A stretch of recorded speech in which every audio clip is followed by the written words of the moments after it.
Albatross Island, an isolated rocky outcrop in the western approaches of Bass Strait.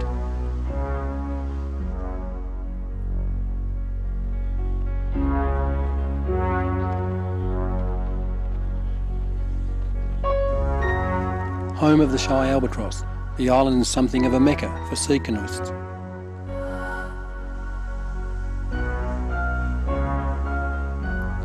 "30 kilometres off the Tasmanian coast, lying between King and Hunter Islands, it is exposed to winds from every quarter. Southwest storms roaring up from Antarctica, easterly gales sweeping in across Bass Strait. Albatross is one of a score of islands in northwest Tasmania, many of them uninhabited, except during the muttonbird season.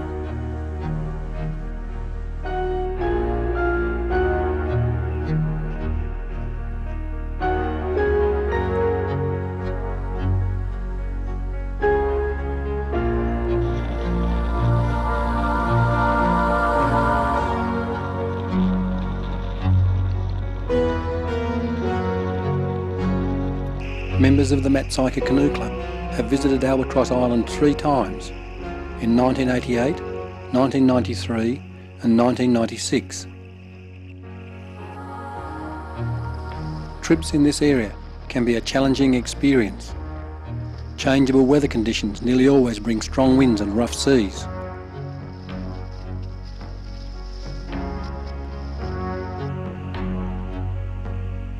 Three-metre high tides, combined with extensive shoals and treacherous reefs, produce strong 5 to 6 knot currents that change rapidly and are out of step with high and low water. All combine to test skills and local knowledge of sea canoeists and fishermen alike. Western Bass Strait is a notorious graveyard of boats.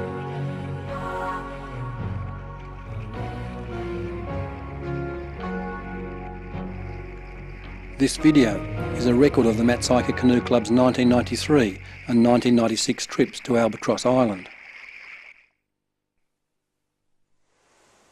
Careful planning and preparation are required for trips of this type, particularly since the club's philosophy is not to carry emergency gear such as EPIRBs and flares. We packed enough food and gear for 2 weeks, as our stay on the island could easily be extended because of bad weather. Our kayaks are equipped with electric bilge pumps, sails and rudders, the latter essential in the expected windy conditions. To the detailed maps of the area, we added information on tides, currents and campsites. Both the 93 and 96 trips started from Denium Point in early January. We planned to leave 1.5 hours before high water, giving us favourable currents to Stack Island. Laurie Ford was my companion in 96. And Mick Verrier in 93. Favourable winds would mean an easy sail on the first leg to Hunter Island.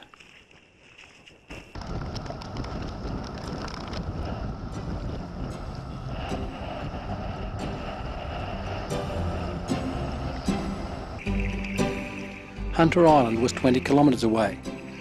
For the first 10 kilometres it was very shallow. Even at high water you can become grounded. The tide funnels in between the islands, causing strong currents impossible to paddle against. We were lucky that the wind was counteracting this to some extent. For most of the time we could lie back and enjoy the freshening winds.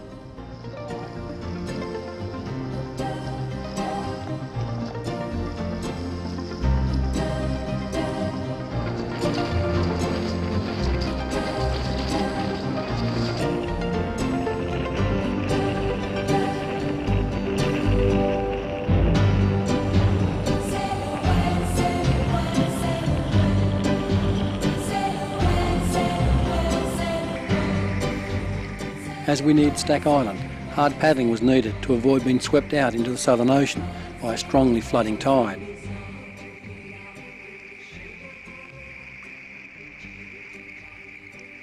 We pulled into Stack Island for a quick breather and a few photos of Cape Barren geese.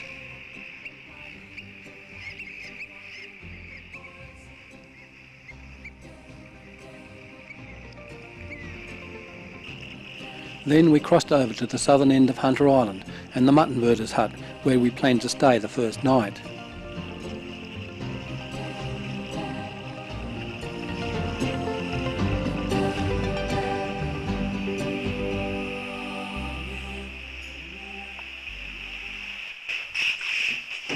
It was annoying to see that someone had broken a window to gain access since our last visit.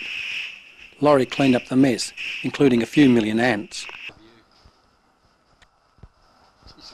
From the hut you could see the tidal currents working in Hunter's Passage.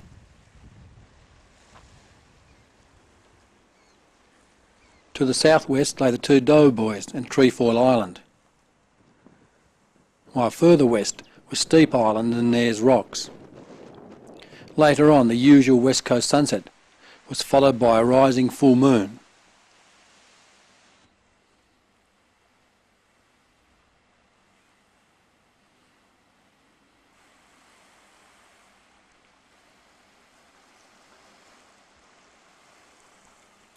After a brief walk along the beach at Renard Point, it was back to the hut to enjoy the last taste of civilised accommodation for a while.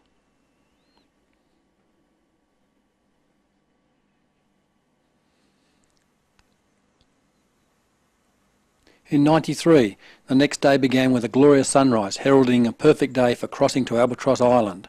Not that Mick saw it, he enjoyed the luxury of a sleep-in.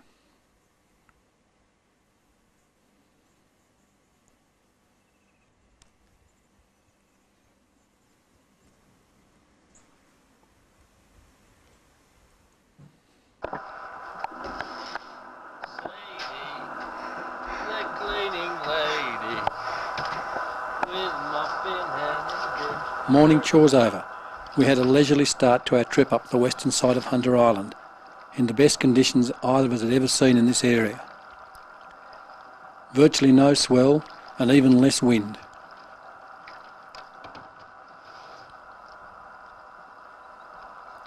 We had timed our start so that we should have the currents in our favour. It was nearly 30 kilometres to Albatross Island.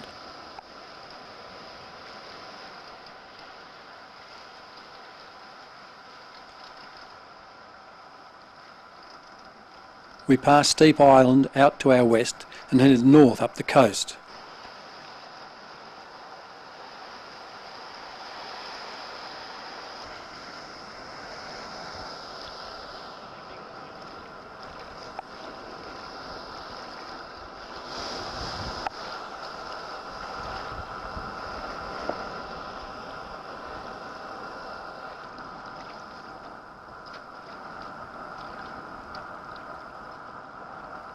Two hours later, Mick and I passed Wallaby Point. Initially we had thought there was no swell, but this made us wonder what landing on rocky Albatross Island would be like, 15 kilometres further out to sea.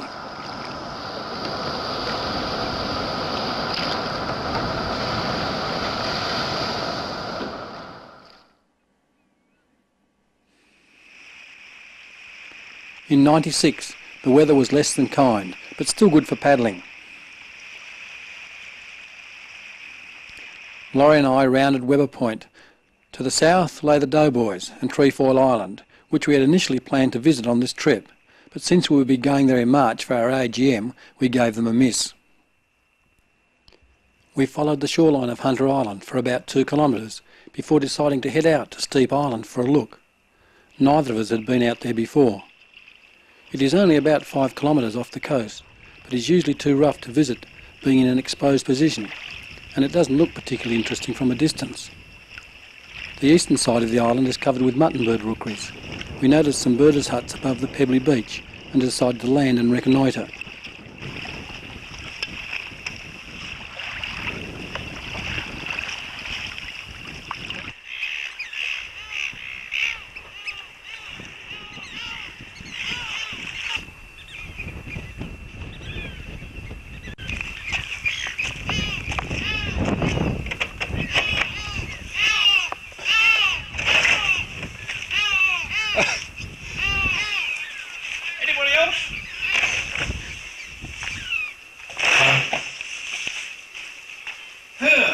Oh yes, there is a few more. Bloody going to form. Bloody knocking you out. Line of the floor here. the door and shook. Although the swallows had made a mess, the huts were in far better condition than those we had seen on other islands.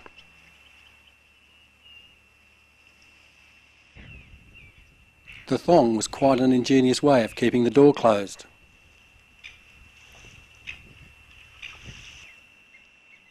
I climbed the narrow track that led to the top of the island, while Laurie headed back to the kayaks.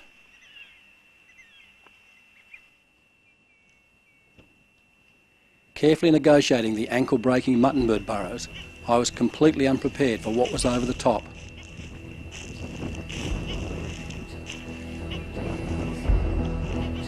It was as if a huge bite had been taken out of the western side of the island.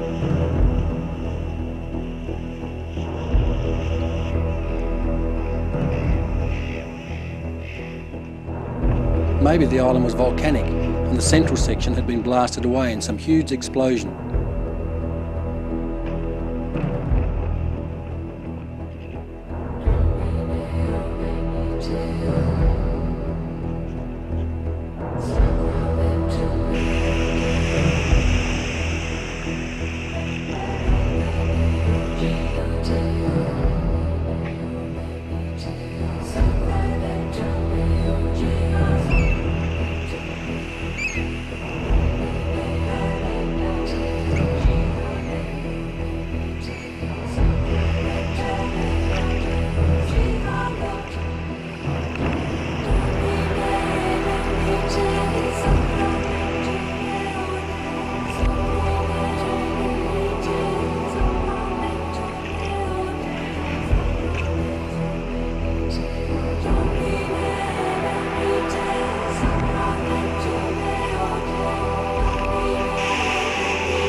Leaving the cave behind us, we pushed out through the choppy seas on the southwest corner of the island.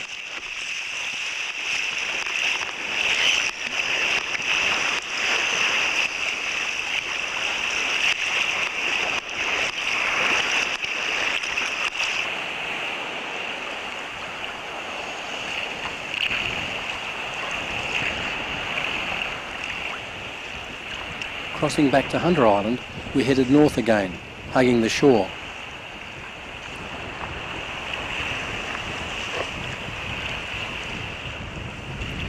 An unusual pink rock attracted our attention, and on closer inspection turned out to be a dead whale.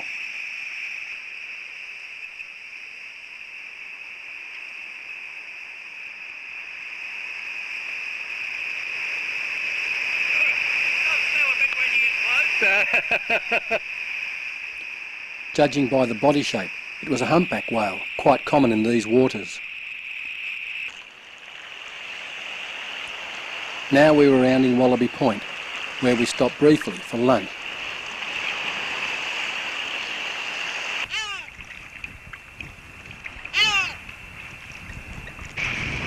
Then it was off on a long slog to Albatross Island, a line of whitecaps to our west indicating a strong current flowing against us. 3 hours later we were welcomed by the Shy Albatross. The last 3 kilometres was a tough paddle against a strong current and choppy sea. We had missed the tide because of our stay on Steep Island.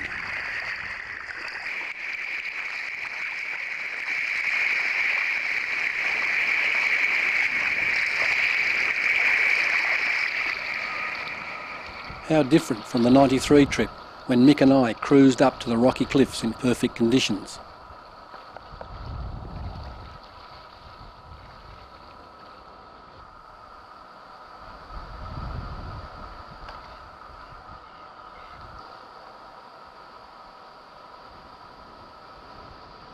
There appeared to be no current at all as we paddled along the rocky flanks of the island,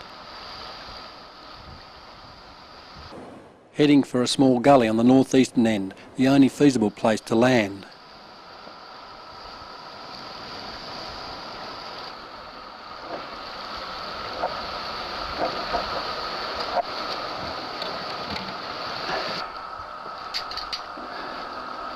Celebrate the safe landing. I get the first swing, all right? Yep. Here's the Albatross.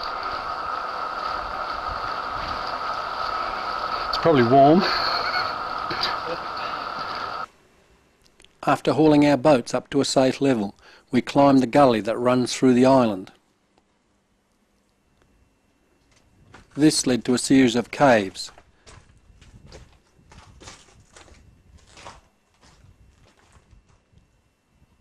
The first one opened out to another gully that virtually cuts the island in two from east to west.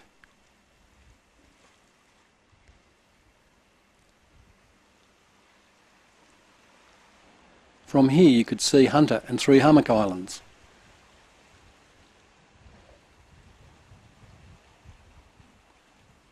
Surrounded by the coarse conglomerate crags, we climbed to reach a second, larger cave formed when sea levels were much higher. This cave was used in the 1870s by hunters who captured and killed the albatross, boiling them down for oil and their feathers.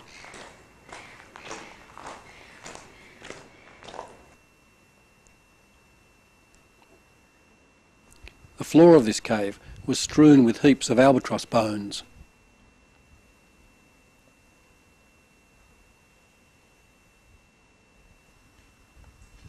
Further on, a rocky amphitheatre formed a natural death trap for the birds. Albatross landing in here could not escape because of the lack of air currents, and it was too steep for them to climb out.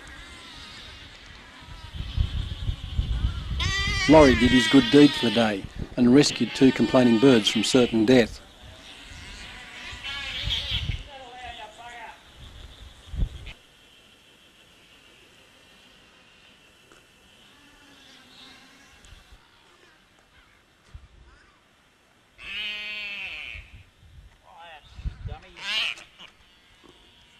Fight me and there'll be trouble. Oh, golly, they will.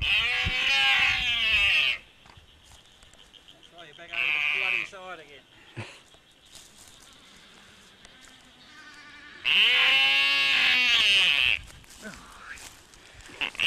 Nasty little bloody brute.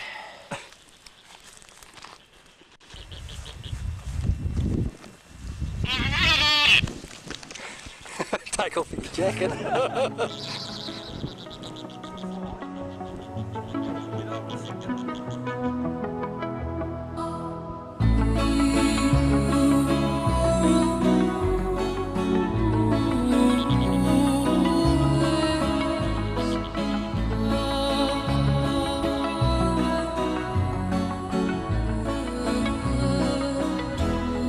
Some of the world is round and round with all you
highest parts of the island were covered with over 1,000 nesting pairs of birds.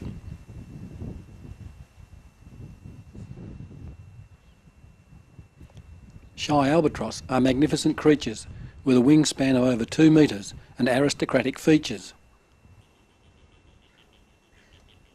It was possible to get very close to adult birds. They didn't seem to mind humans at all.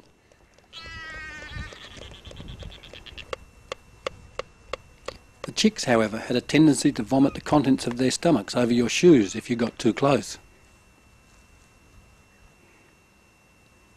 Generally, the colony seemed to be very healthy, although there were a few dead chicks and some empty nests.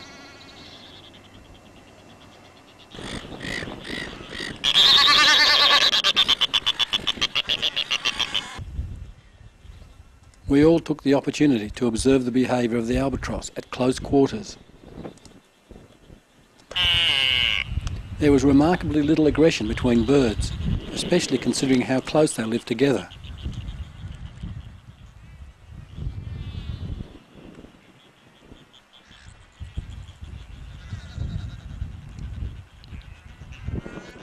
The birds pair for life, and many displayed bonding behaviour that seemed to show true affection for each other.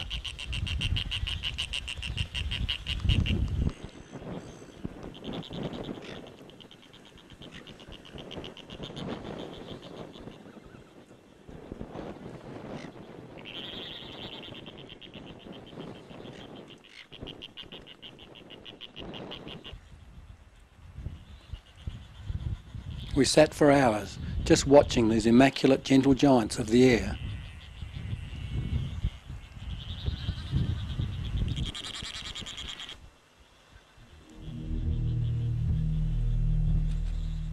When the evening falls and the daylight is fading, from within me calls, could it be I am sleeping?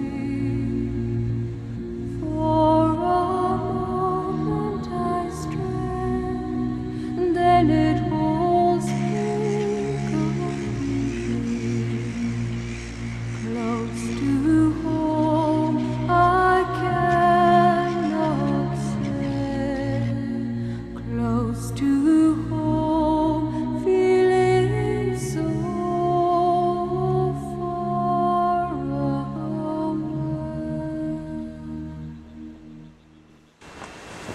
In '96, we spent an uncomfortable night with gale force winds and noisy penguins.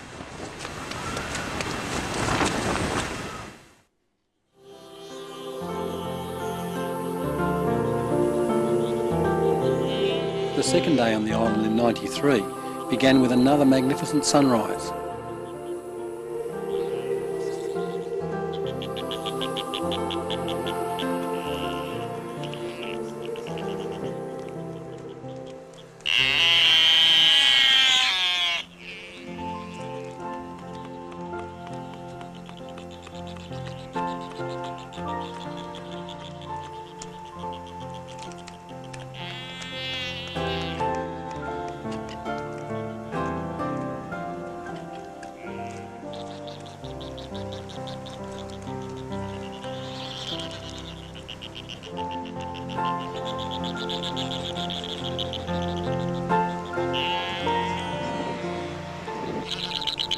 This peaceful tranquility contrasted remarkably with our second day on the island in '96.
Perched right on the edge of the cliffs and with strong easterly winds, we were in for a magic spectacle of complete mastery of the air.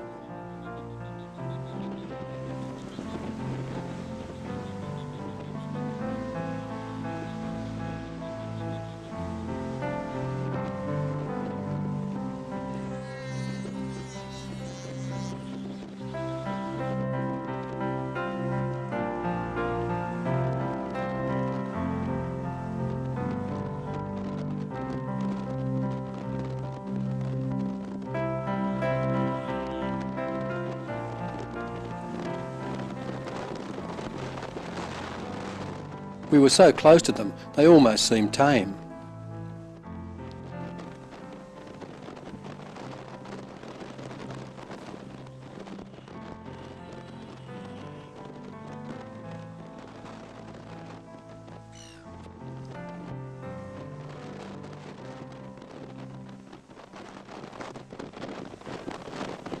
They were certainly inquisitive.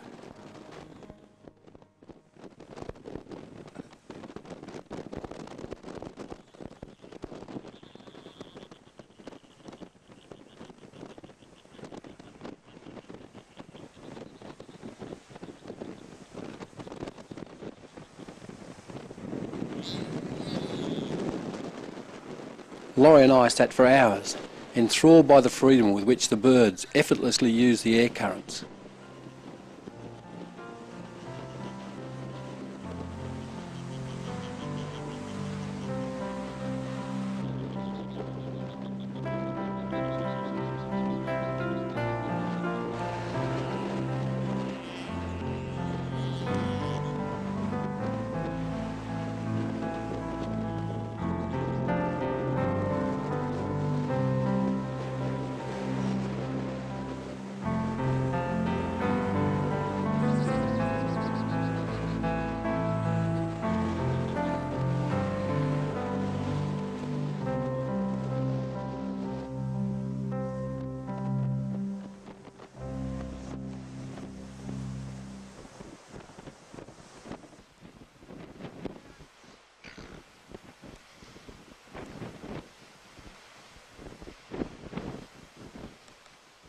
We stayed for so long that even the albatross seemed bored with our presence.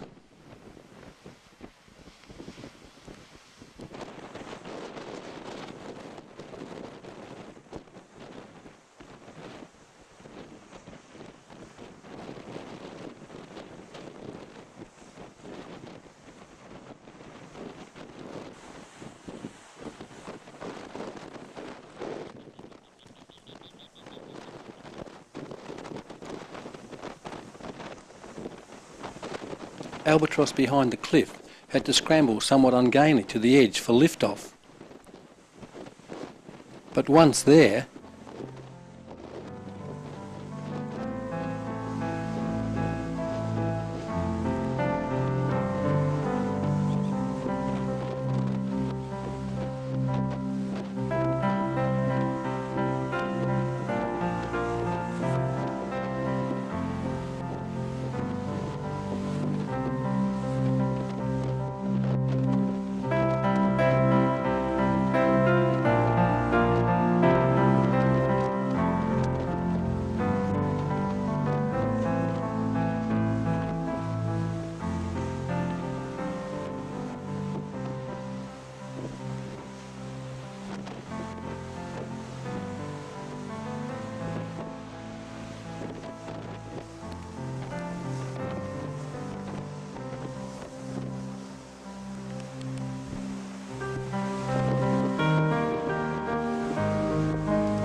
birds whose nests were below us used the wind to help descend the cliff face.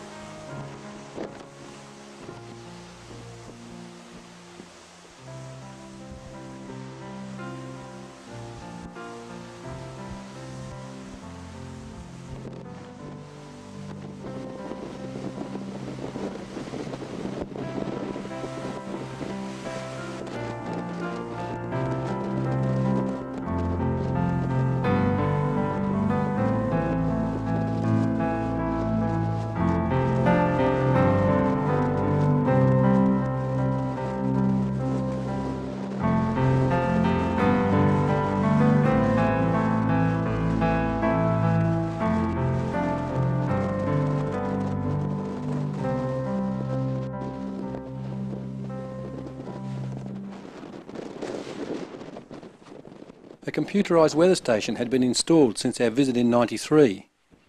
The station was sending data to the Tasmanian coast via a link at Cape Grim.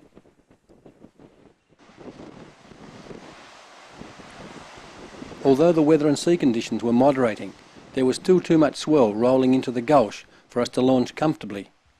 Anyway, we were not in any hurry to leave, with enough supplies for at least a week. Not like the party of Victorian naturalists who were stranded on the island for 10 days in 1894. They had only brought supplies for a maximum of 6 days. They watched anxiously each day for their hired boat to fetch them. There was so little wind on this occasion that their boat was swept down the coast by the strong tides. Instead, we climbed back to the cliff top to watch the albatross preening themselves and drifting overhead in the rays of the setting sun.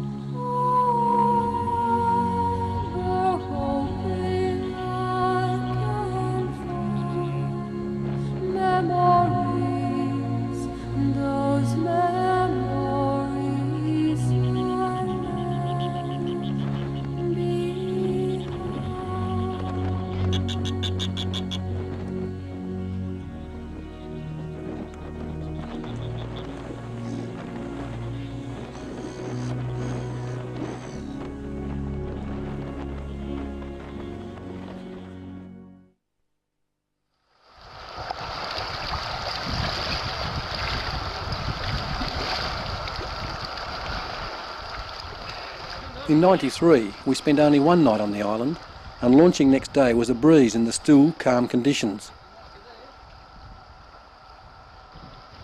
In fact, it was so good, we decided to circumnavigate the island.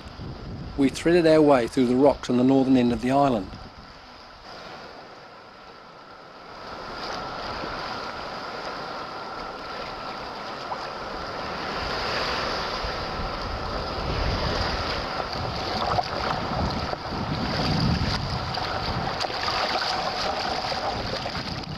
Although a little choppy on the southwest corner, we had no problems at all.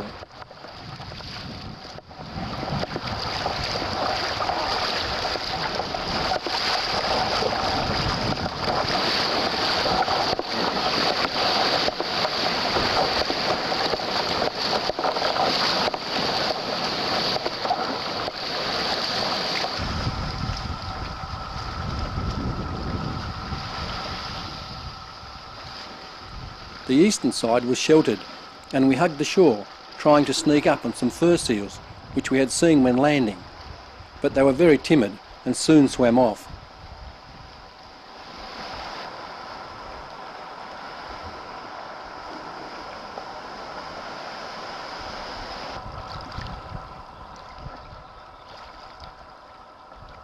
Then we headed off to Big Hummock Island, about 22 kilometres away. Yeah, that's pretty close.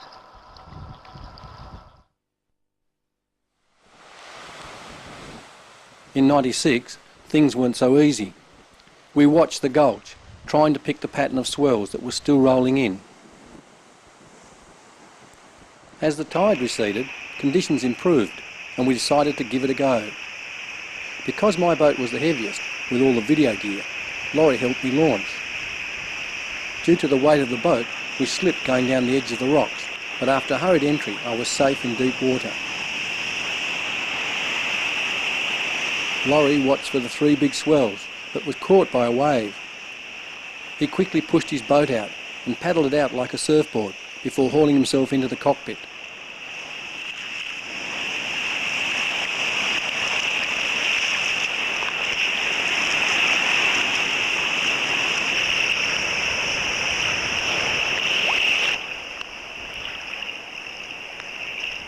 Should be able to make left-hand turns, I reckon. That's right. My rudder had been damaged when we slipped down the rocks, so once we were away from the gulch, Laurie did a temporary repair with a piece of cord from his pocket.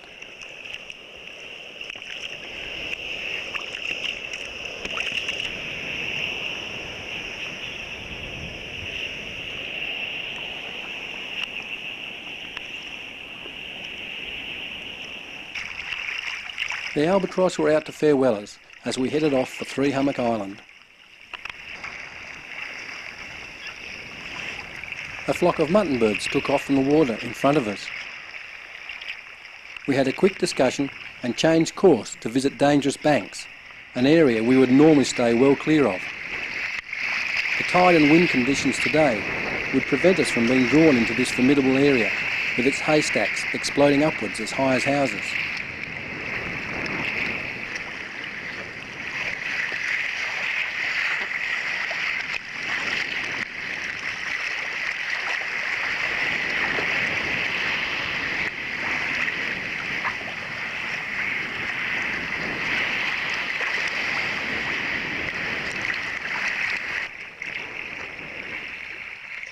As it was, we were carried well clear of the breaking waves.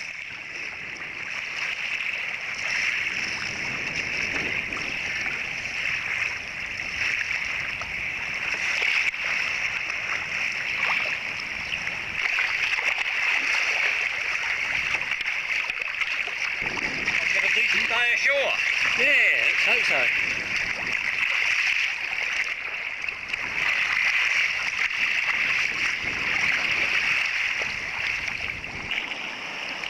In pleasant conditions, we rounded Cape Caraudran with a strong current pushing us into Hope Channel.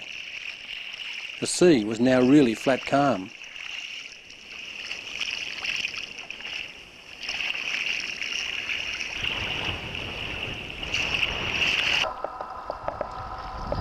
Absolutely zipping along there. I can barely keep the camera on you.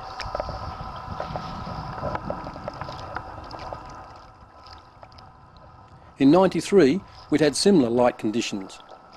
The strong tidal currents easily visible as boils on the surface. A moderate southeasterly ensured a fairly rapid crossing of Hope Channel.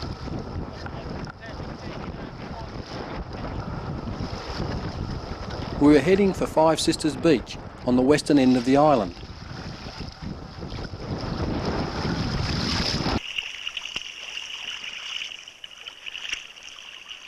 In '96, the weather was notably calmer, but we could still sail in the gentle breezes.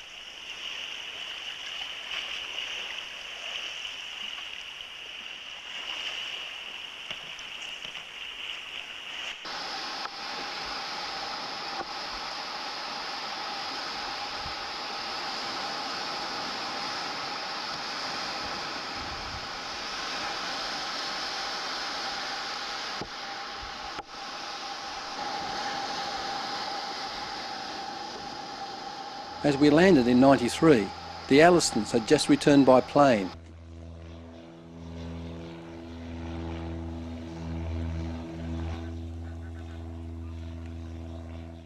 Mick and I strolled up to the homestead for a chat before heading up to a nearby hilltop.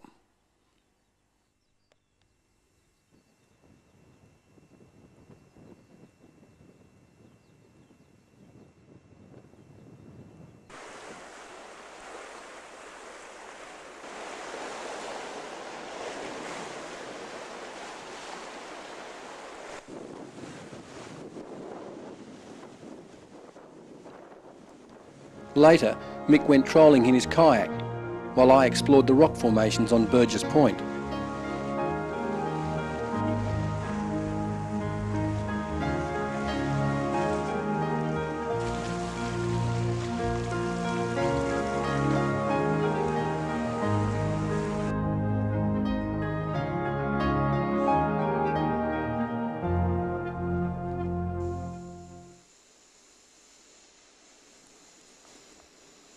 We decided to cook down on the beach to save taking gear up to our tents behind the dunes. Mick was sorting out which bits of broccoli were still edible after 3 days at sea. One for the pot, one for the beach.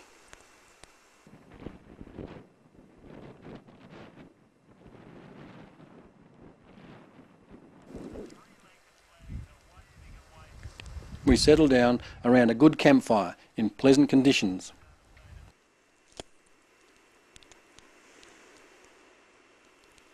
That was a big jump. Shortly after dark, we were visited by some fairy penguins on their way back to their burrows up in the dunes. They made a braying noise all night, not unlike a donkey.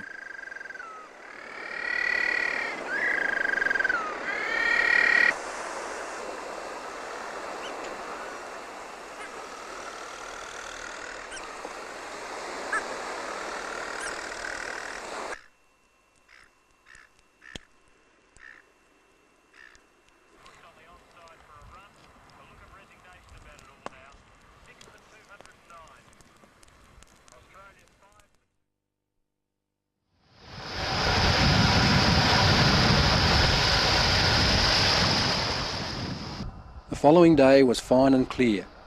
Today we were to head over to Hunter Island, but not before a refreshing swim.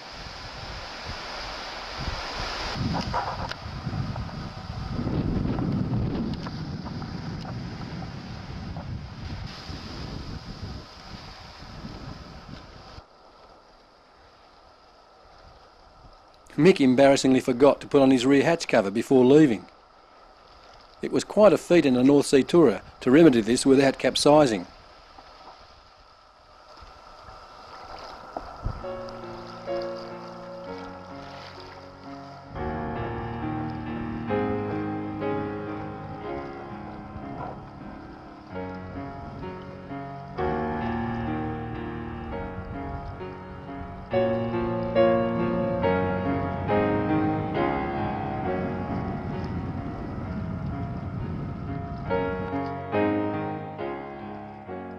We passed the Allison's jetty at Chimney Corner before heading across to Shepherd's Bay on Hunter Island.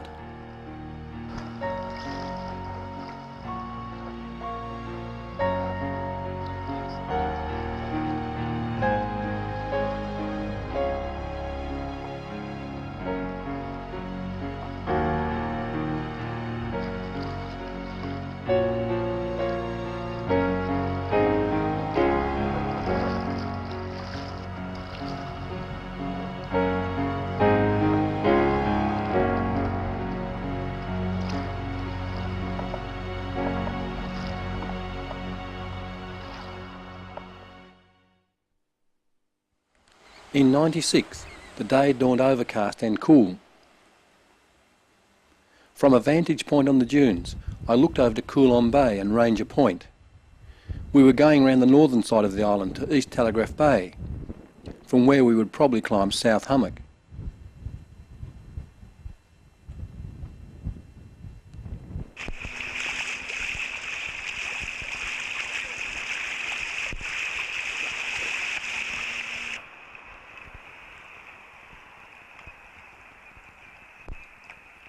This side of the island is rocky, with a few small sandy coves.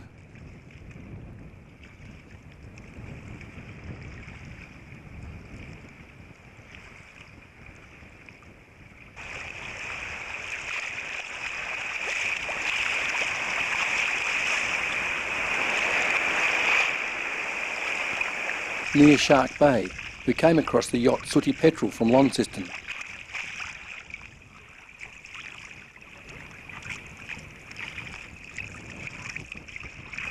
They were going to do some recreational crayfishing. We asked for the latest weather forecast. Light southeasterlies for the next few days.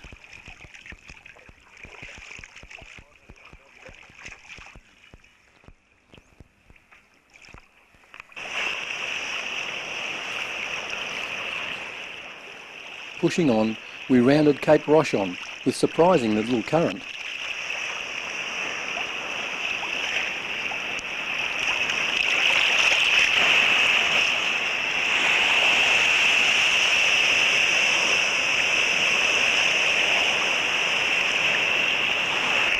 We were now heading south, down the eastern side of the island, towards East Telegraph Bay.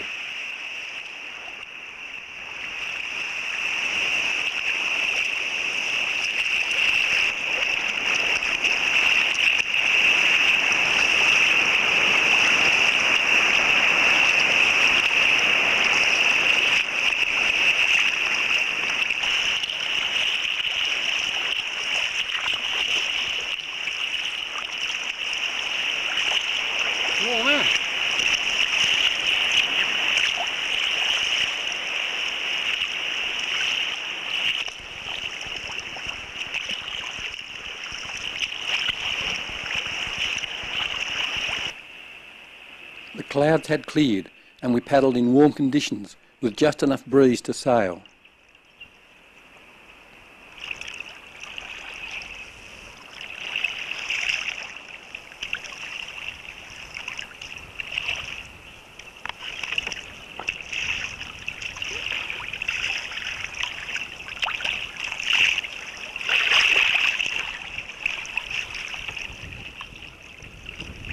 Landing on East Telegraph Beach can be difficult in strong easterly weather, but today it was no problem.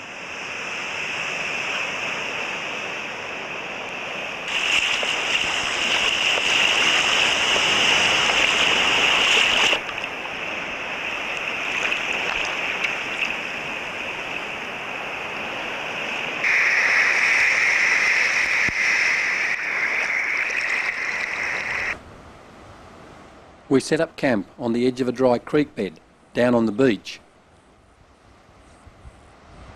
You couldn't find a more idyllic place anywhere.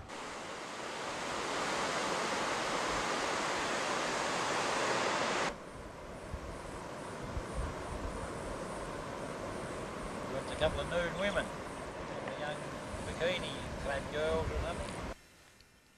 I had suggested to Laurie that we climb South Hummock in time to get some sunset photographs from the Telecom tower on the top.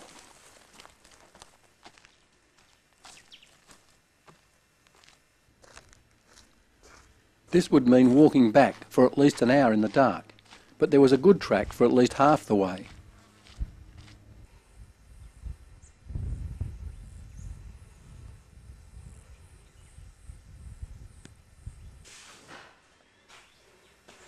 Oh, it's quite reasonable. Yeah. Isn't it? Yep.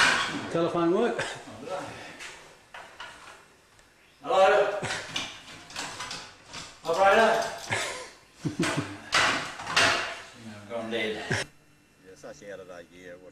The trip to the tower was certainly worthwhile, with a panoramic view over the whole area.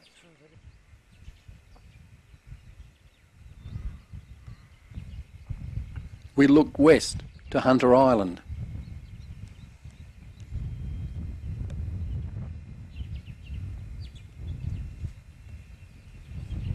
Hot shower on television, one day cricket on the telly.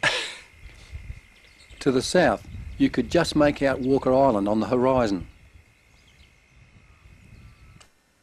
While waiting for the sunset, we were intrigued by some butterflies that, believe it or not, were chasing swallows.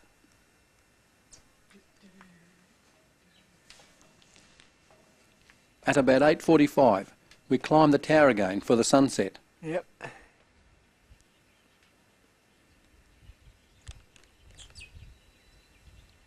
don't know exactly when to take it.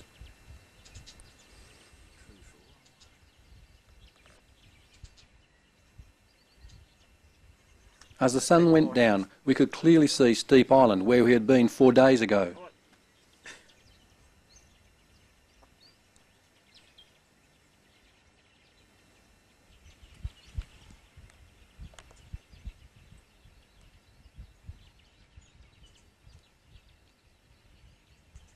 Walking back wasn't a problem to begin with, Right. but we lost the track near the beach and half fell down the dunes in the dark conditions.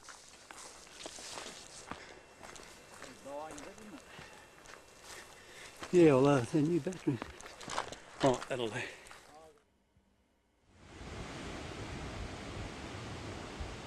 Day 6 on East Telegraph Beach. The easterlies had freshened overnight, blowing into Laurie's bivvy, but that didn't keep him awake.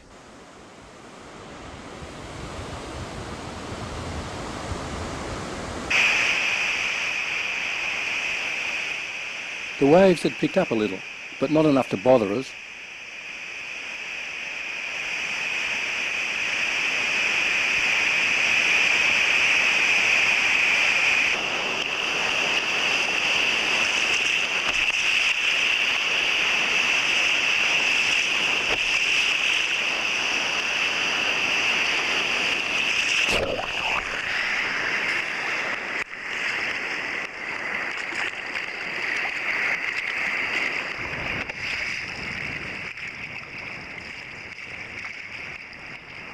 Today was a relatively short hop around to the Allistons at Chimney Corner before crossing over to Shepherd's Bay.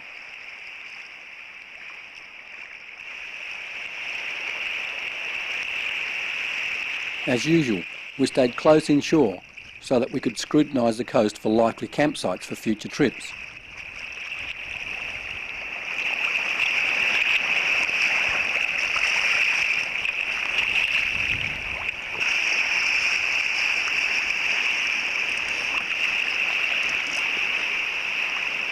We could soon see South Hummock, which we had come down from last night.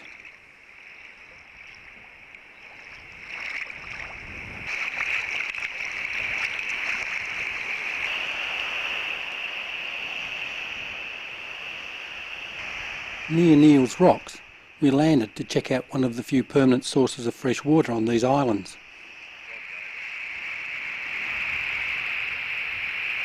Just past Neal's Rock. I said you can't miss. As we approached Sandy Spit, the water shallowed, but we sailed on with a comfortable breeze behind us.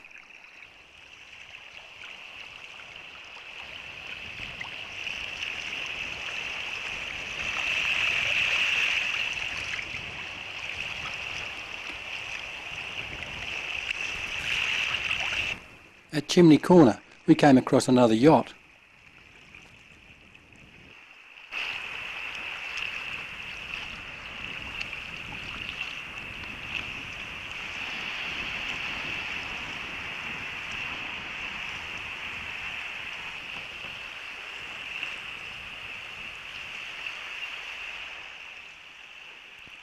I had arranged to fill my water containers at the Allistons the day before, so we landed and had a brief chat to the Alliston sons.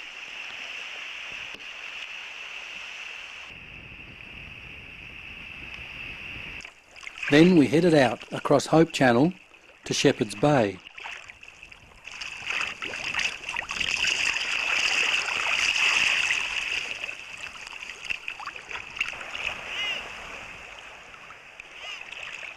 Much of Hunter Island had been burnt to create fresh grazing for cattle, but fortunately Little Shepherd's Bay remained unscathed.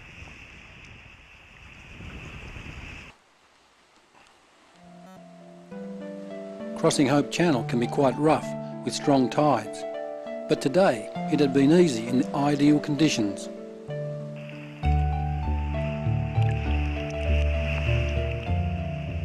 The water was so incredibly blue and clear, a quick dip was in order before climbing the nearby crags to get a bird's eye view of the area.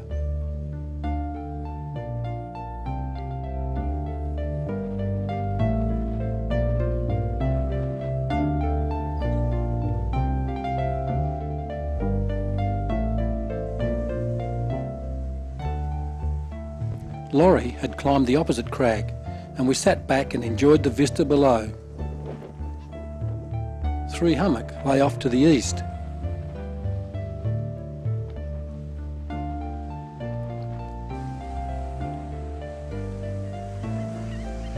A pair of patrolling Pacific gulls caught our attention as they circled anxiously over the bay.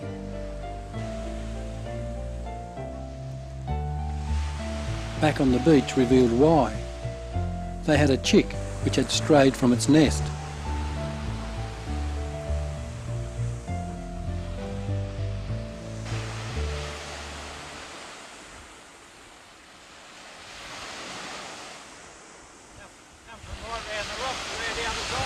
I went round the side, they suddenly started swooping over me, and I saw this bucket little thing on the rocks, and I went down and jumped in the water, and they're still bloody diving around, and I didn't see it after that.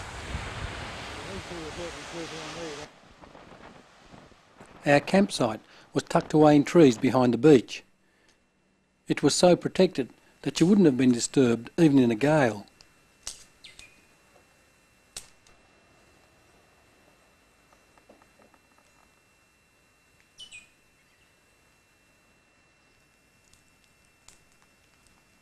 We settled down to another pleasant evening around the fire.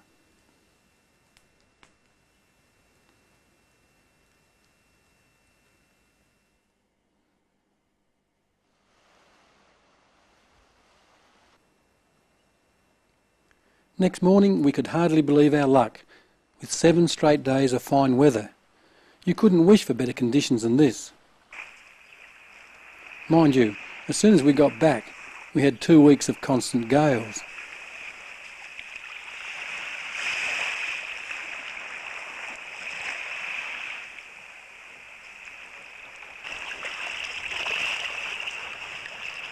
We paddled south along the shores of Hunter Island down towards Cave Bay.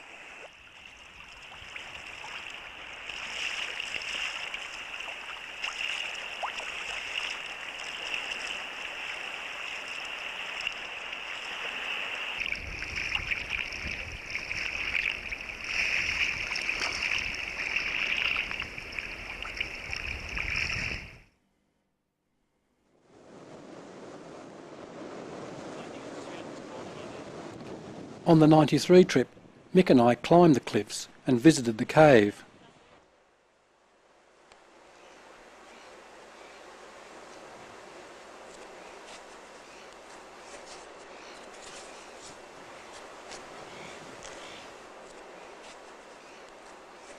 It was a bit of a scramble along the ledge leading to the cave.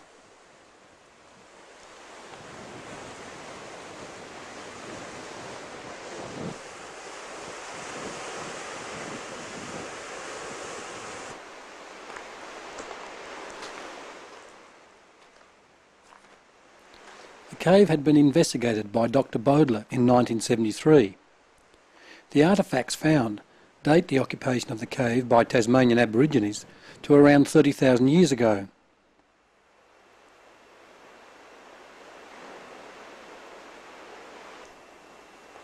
The early morning sun illuminated the cave interior.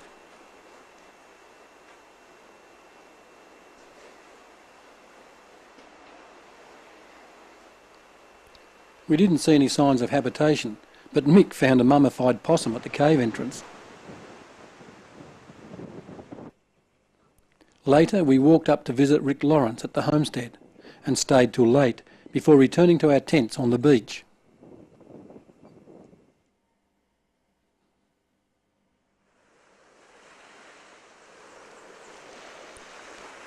This was the last day of the 93 trip, and I took my usual dawn stroll along the beach.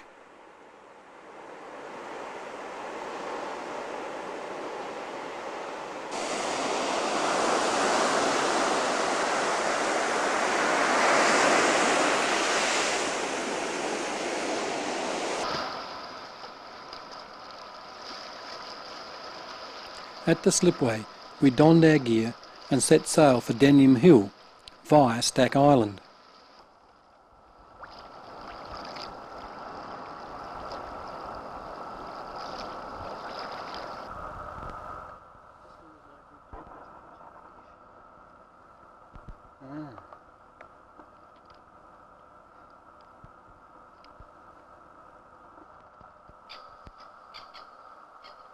For an hour or so, we stopped at Stack Island, waiting for the tide to rise.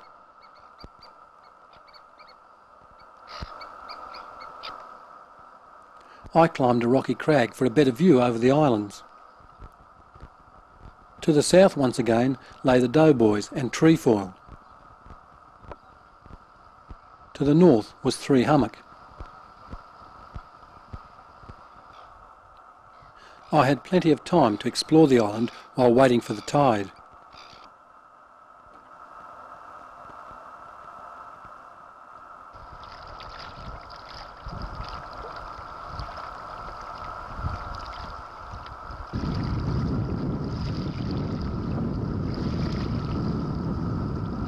We had a following breeze, and soon were in the shallow water near the channel to Robbins Island.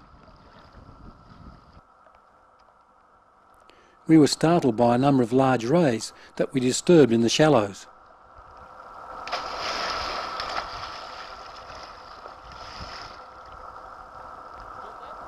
Yep.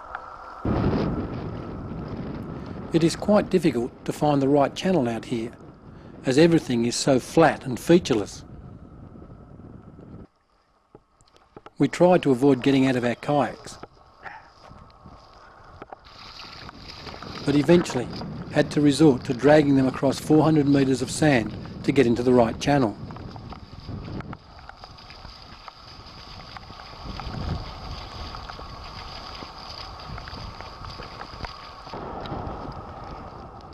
Even then we had to wait for the incoming tide.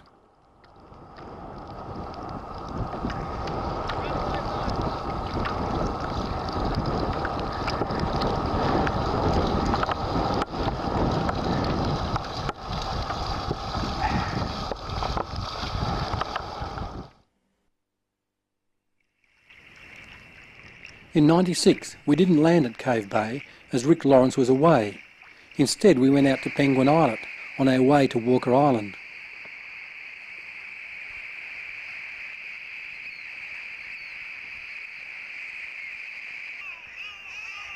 It was occupied by quite a collection of birds, including pelicans.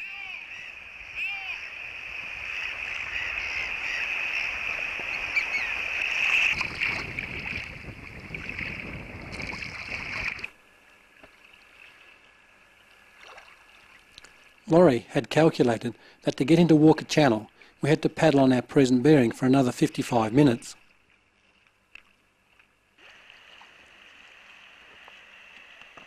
This would mean avoid stranding on Middle Bank.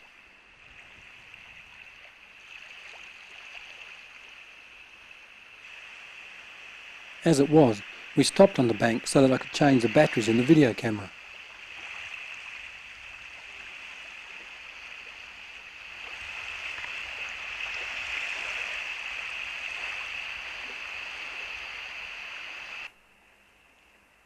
Walker Channel is deep, with a good current that was now taking us around the northern end of Walker Island.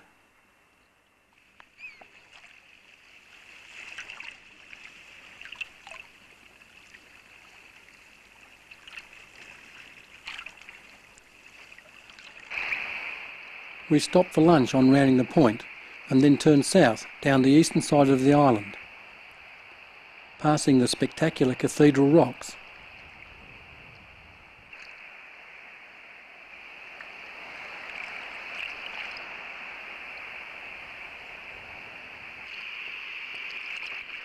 Mosquito Inlet was our last destination for the day. Laurie played around in the breakers on the way down the coast.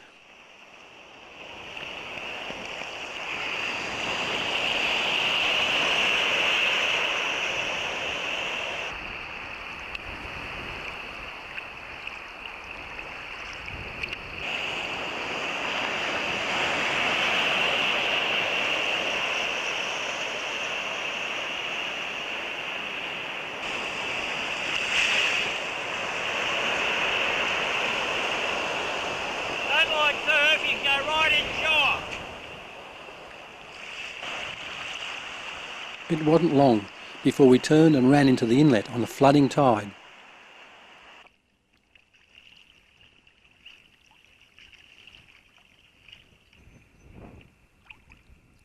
We were amazed to see a tractor driving on the beach as we neared our campsite.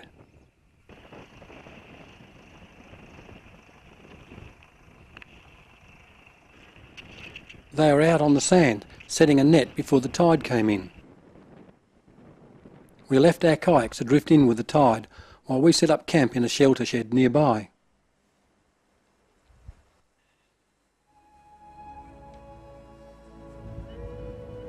After tea, I went for a stroll along the beach.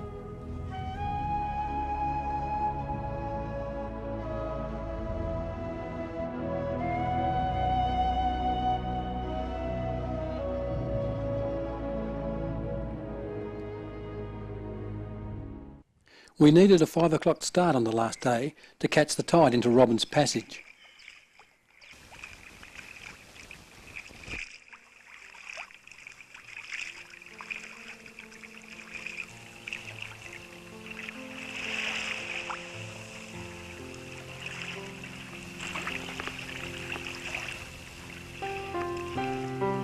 It was a peaceful way to finish our trip, cruising along with a slight breeze, savouring the memories of the past 8 days.